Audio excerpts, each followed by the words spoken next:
Hello everyone, back in today's video, we're going to have a look at the weather for the next week to 10 days. For today's video, which will take us around the 5th of April, and we'll be able to extend out beyond that with the extended GFS and Ensemble ensembles. They run to around a couple of weeks. And we'll have a look at the Beijing Climate Centre at the end of the video, and that will take us actually into the beginning of May, can you believe? So I'll get on that for you very shortly. We'll begin by discussing related terms of stratospheric temperatures at 10 HPA over the North Pole. But before I do anything else, I'm going to say a big thank you to our latest PayPal donor. Now, our latest PayPal donor is also a patron for Gav's Weather Vids. So big thank you to this person. We've had a donation, and I said we'd give them a shout out. So I want to say big thank you to James Webber.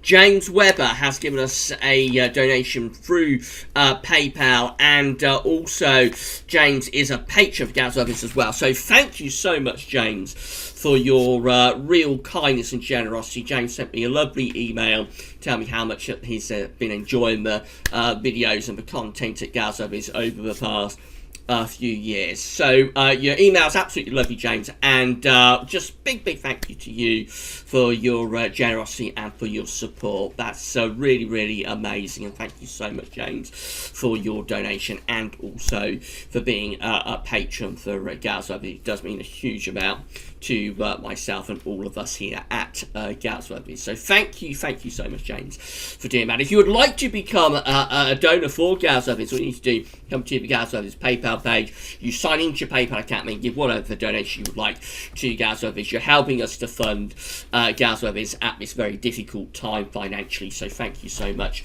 everybody, for doing that. Of course, there is Patreon, as I said, or Patreon, I should say, as I said, got 64 patrons at the moment, so hello, and a big thank you to our 64 patrons. We hope that whether you're a donor or a patron, you are very much enjoying the content that we're producing at the moment. We're going to keep going through the coronavirus crisis, as I've been saying. We're going to keep recording and we're going to keep uploading. We are primarily ads funded and will be remaining so. It's just the fact that at the moment we're in a very serious economic situation due to the coronavirus. We're certainly in a recession. We may even be heading for a depression if it goes on in an indefinite period, and it means that the money that we generate from advertisements is just not paying anywhere near the amount that it would normally do so, which means you need other revenue streams, and Patreon and PayPal are very useful to keep us funded and going through this difficult time. But I appreciate it's a difficult time for everybody, so only donate and whatnot if you can absolutely afford to. I appreciate it is a very difficult time for everybody financially. We've all got to come together and work together to get through this terrible time, and we will get through it, and better times are to come. But at the moment it is, of course, very difficult. It's primarily a health medical crisis. It's also a financial crisis, so as well, and we just got to all come together, and we will get through it. And big thank you to all of our patrons. A big thank you to all of our donors as well. Thank you so much for doing that and for helping to keep Gav's Weather Vids going. Thanks so much to everybody. And a special thank you, of course, to James Webber. Thank you so much, James, for that. Right, so we'll begin with the temperature at 10 HPA. So this is how things are currently looking in terms of the temperature at 10 HPA in the stratosphere over the North Pole. I have had a sudden stratospheric warming yesterday. We saw temperatures reaching their peak just shy of minus 10 degrees at 10 HPA. 10 HPA, one of the top levels of the atmosphere in the stratosphere. That's already dropping back quite quickly now, so I think that was the peak of this sudden stratospheric warming, definitely.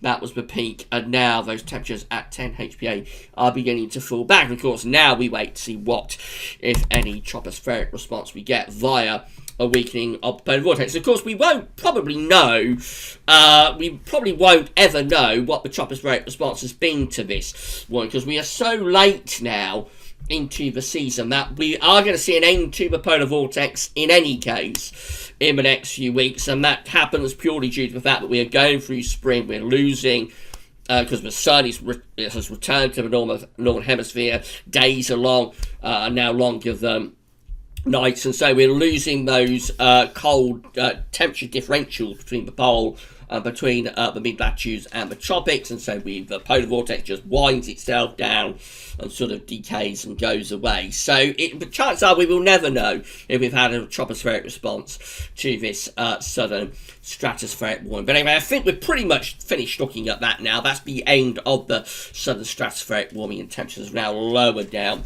and we wait to see if we can pick up any sort of particular tropospheric response to that stratospheric warming. What we can say is that the Arctic Oscillation is set to plummet. So this is the AO observed and forecast chart. The black line shows where the Arctic Oscillation has been through this season and going back into winter as well. The red line's at the end where the GFS ensembles are forecasting the Arctic Oscillation to go. So you can see that the AO is still in very, very positive territory, as it has been throughout this not only spring but also the winter as well. We can actually go back to the beginning of December. That's when this tremendous positive period of the AO began, lifting up there. It did go a little bit negative in the second half of December, but since then, through January and particularly through February, we have had just a record-breakingly strong Arctic Oscillation, really, and polar vortex and zonal wind as well. So when the AO is positive, of course, you've got low pressure over the pole, you're powering up westerlies, and you're driving low pressure in off the Atlantic. So that's why it had such a terribly wet winter, of course. So where we are with the AO at the moment is still very, very positive. We're just there. But you can see that the GFS ensembles in the next few days are going for a bit of a crash in the AO before the end of March. We're actually going down to neutral, maybe even a little bit negative. And then beyond that, generally, the GFS ensembles are keeping the Arctic Oscillation either neutral to negative through the first sort of week or so of April. One or two of these ensemble members do start to lift up very late on. They're outliers. Most of these ensemble members are either keeping the AO around neutral territory or even negative. So this tells us we have got the first signs of proper northern blocking that we have for a very, very long time within the sort of northern latitudes. So yes, big changes in terms of the overall synoptic pressure setup and distribution over the Arctic. At the same time, the NAO is also on the move as well, perhaps even more strikingly so than the AO, interestingly. So again, the red line is, or the red lines at the end are the GFS ensembles telling us where the NAO has been forecast to go. And the black line shows where we've been with the NAO. We've been in very positive territory with the NAO. So again, this is a signal for westerlies when you're in a positive NAO, particularly combined with a positive AO. You strengthen the zonal flow. You have low pressure around Iceland. And if you've got a positive AO, you'll also have low pressure over Greenland and the Arctic as well. Conversely, though, and you have high pressure through the Azores as well with a positive NAO, so you strengthen the zonal westerly flow.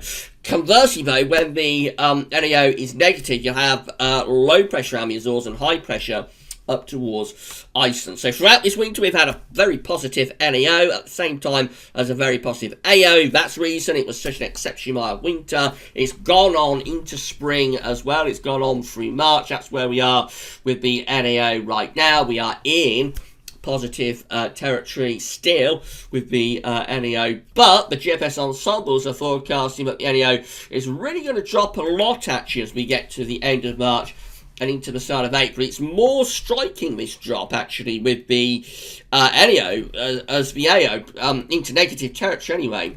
So definite indications of a negative NAO setting up through the first week to 10 days of April, combined also with the negative AO, is telling us that there's a very fundamental pattern shift taking place here. Very fundamental pattern change that is going to mean that the weather scenario is going to be doing something quite a lot different through the beginning of April. These are the 500 millibar high kilometre flow charts from Penn State University for the next week to 10 days.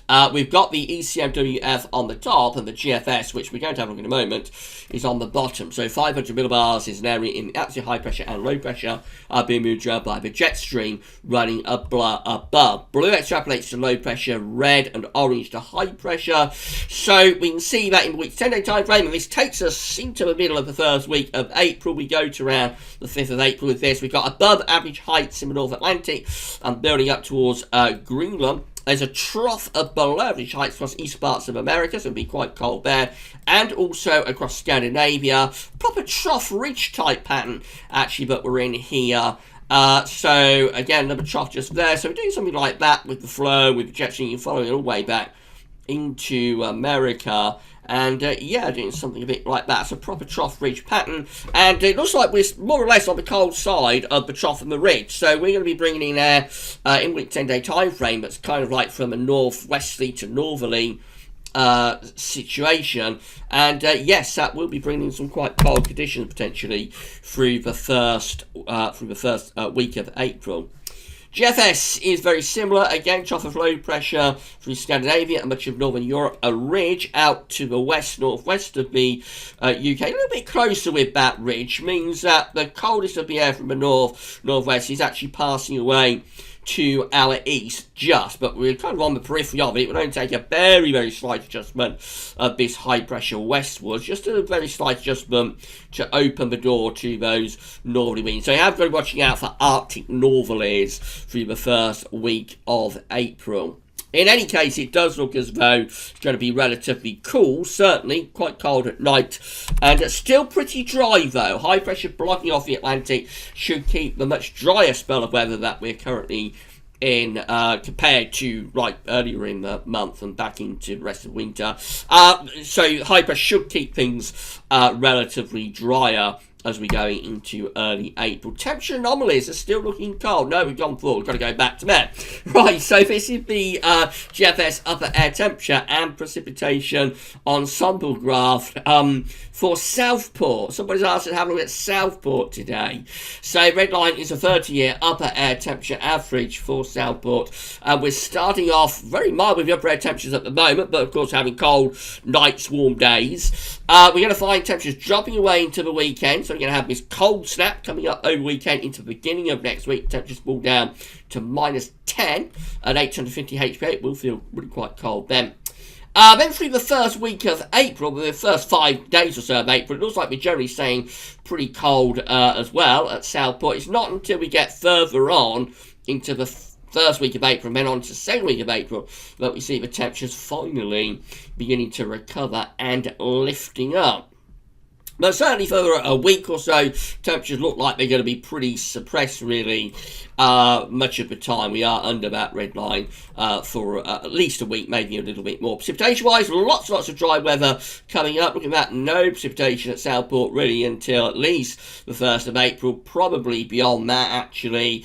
And again, it's not until the second week of April that we do see those hints, and it might get a little bit more unsettled. But that's very extended rain stub. It's unreliable in the unreliable time frame. So I think, say, within the reliable time frame, we're looking at relatively cool to cold and dry conditions persisting. Temperature anomalies from the 26th of March to 3rd of April, and you've had a preview of this, of course, a few minutes ago, are looking colder than average in most parts of Europe now. Look at this, from like the west of Russia over here, and down to Spain and Portugal in the far west, and Ireland in the far northwest. All areas generally looking cold and average. A little part of Sweden still a bit above average, but overall it's a really much cold and average week coming up through most parts of Europe in the week ahead from the 26th of March to 3rd of April. This is all indicative of that very fundamental pattern change that I'm talking about that we're seeing through the AO and through the NAO observed and forecast charts. Precipitation anomalies from 26th March to 3rd of April also significantly drier than average, so cold and dry sums it up again in the week ahead. That's how the GFS is looking for Sunday. We're pulling in a cold northeasterly wind on Sunday And we've got a 1050 millibar area of high pressure just to our northwest. That's a very intense area of high pressure. And it means that despite these northeasterly winds, we probably won't get much precipitation. So I really don't think I'm going to be able to do snow watch for the weekend, despite the fact that the air will be cold enough to support snow. I think pressure is just going to be so very high, but it'll squeeze any, squeeze any precipitation out of the atmosphere, almost like when you squeeze a damp cloth or a damp flannel. You squeeze it tight and you get all the moisture out of that. And that's what's going on there. It's such high pressure, we're going to squeeze any precipitation out of the atmosphere. So I'm not really seeing the chance of much in the way of snow over this weekend. I think there will be wintry showers on the east coast, but widespread sort of showers and snow showers, I think we're going to struggle due to the very high pressure that we've got here. Situation on Monday, so still looking quite cold on Monday again. Winds are coming in from a northerly direction into the middle of next week. Then the high pressure sort of sinks down over the country. We cut off that north to northeasterly, so temperatures will still probably be quite cold by night for the middle of next week, but by day should be relatively milder.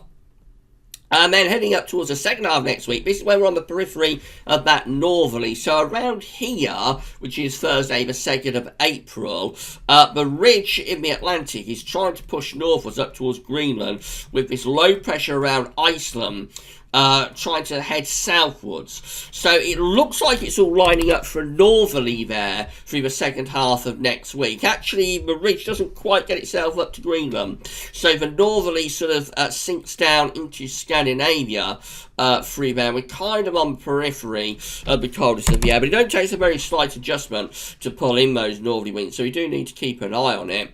Heading up towards day 10, all change again. This is Sunday the 5th of April. Then we're in a positively spring-like pattern. The high pressure drifts eastwards, low pressure out to west. We start to pull up southerly to southeasterly winds. That would really boost the temperature. And that would be really, really spring-like as well. Into more extending range with this GFS run. Really, it's high pressure that's maintaining its influence. Some low pressure does try to get in from the Atlantic, but high pressure is more or less still in control up to Saturday the 11th of April, and that's as far as we can go. Then we've got the GM, so again, winds are in from the northeast on Sunday. It's going to be cold, and early next week, staying quite cold as well. Through to the middle of next week, that high pressure then sinks down over the country, cut off the northerly, so temperatures by night, probably quite cold, reasonably mild by day.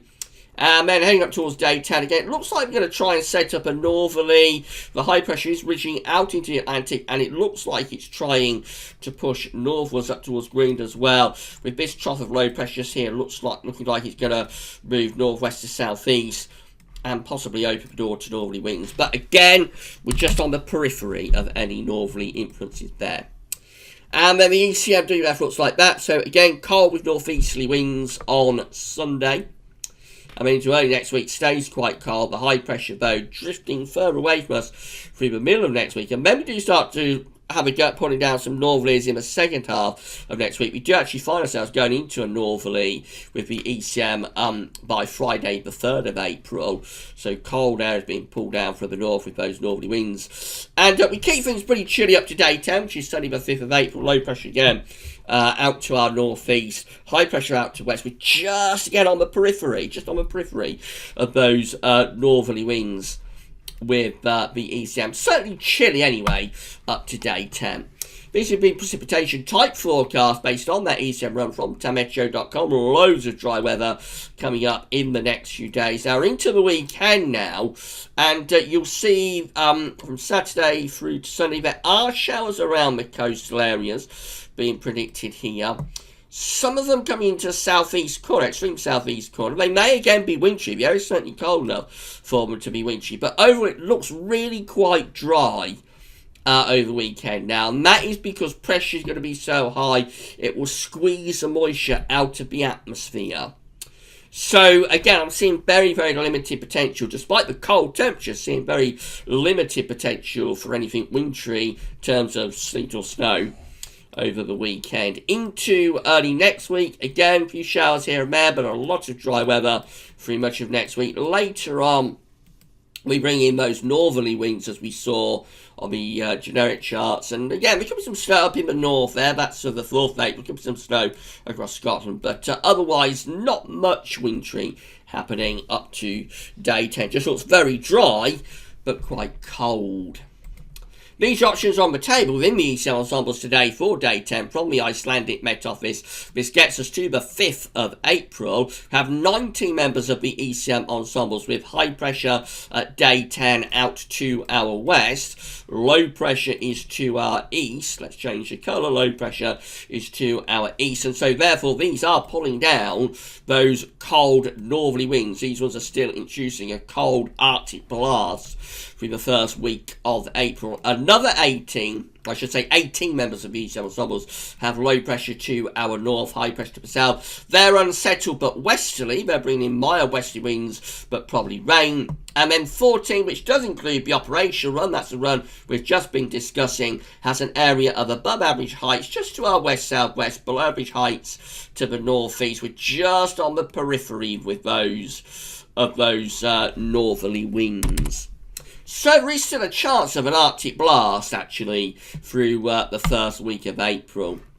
In 2 weeks' time, these are the options that we've got from the ECM ensembles. This gets us to the 10th of April. We have 18 members of the ECM ensembles then with low pressure in off the Atlantic, westerly and relatively mild. 14 with a ridge over top of the country. That's going to be spring-like. Winds will be coming up from the south and will be mainly dry. 12 with high pressure just out to our west, southwest. So drier with that. Still a bit on the chilly side. And then 7 have high pressure centred somewhere over northern Denmark or Germany. And we'll be bringing in a very mild, if not quite warm, southerly southeasterly with that. Again, positively balmy and spring-like conditions. So there's a lot of options as we get into the second week of April. But it does look as though after a chilly start to April, temperatures probably start to stage a recovery in the second week of the month. Finally, the Asian Climate Centre, so these are 500 millibar heights breaking down into 10-day periods. The first 10-day period will take us from the 26th of March to the 4th of April. The coming 10 days has a big ridge of high pressure out to the northwest, low pressure to our south. We're bringing in a northeasterly flow. Going to be quite a cold start to April, end of March. Start of April looking quite cold. The next 10-day period goes from the 5th to the 14th of April with above average heights up towards south of Greenland, below average heights from the Atlantic. Jet stream is on a southerly track, so that could be quite chilly and could be a bit more unsettled as well, actually. Next 10-day period is all change again. This is the 15th to 24th of April. Above average heights then setting themselves up over top of the country. Below average heights up to the north. That's spring-like weather. Jet stream is pushed northwards. Spring properly underway there. And then the final 10-day period is from the 25th of April to the 4th of May. With above average heights to our south, below average heights to the northwest. And we're bringing southwesterly winds. So maybe a bit unsettled, but probably quite mild there. That's all in the realm of speculation, of course. In the more immediate time frame for the next week, 10 days, it's looking relatively cold. We're going to be bringing in these cold northeasterlies over the weekend and into the start of next week, so you will feel the chill over the weekend. Watch out, hard overnight frost. Don't think there's going to be much snow around. Pressure is going to be very high this weekend. But a definite chill to the atmosphere. Next week, a little bit of a recovering temperature, staying mainly dry. And then towards the end of next week, we are watching out for the possibility of those Arctic northerlies. You'll have gathered from the data today that Mars have backed away from those Arctic northerlies through the first week of April that we've seen in yesterday's model output. May come back though, we're still on the periphery, and we do need to be watching out for whether we do pull down those Arctic winds from the north through the first week of April. Beyond that, probably the second week of April going a bit milder and maybe a little bit more unsettled too, but that's very extended range. Right, that's it for your video for today. We'll be back tomorrow with JMA Friday and your week 10 update. Have yourself a lovely Thursday afternoon. Stay safe, stay well, and we'll see you tomorrow. Bye for now.